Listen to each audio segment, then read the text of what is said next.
Some of you know what I'm talking about. In school, you avoided sitting next to the weird kid because you didn't want to be associated with being weird.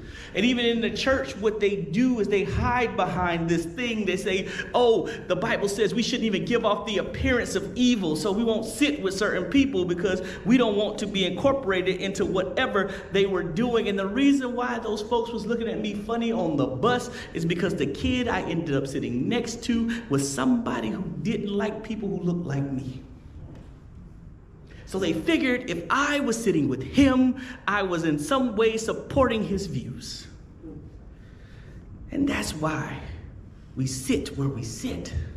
Because we don't want people to associate us with certain people or certain things. We're careful about where we sit because we want to make sure that we don't sit with people who end up hurting our reputation, who end up hurting our standing in the community. And what we have to understand, if we follow the teachings of Jesus, sometimes he wants us to sit in some places we're not always comfortable.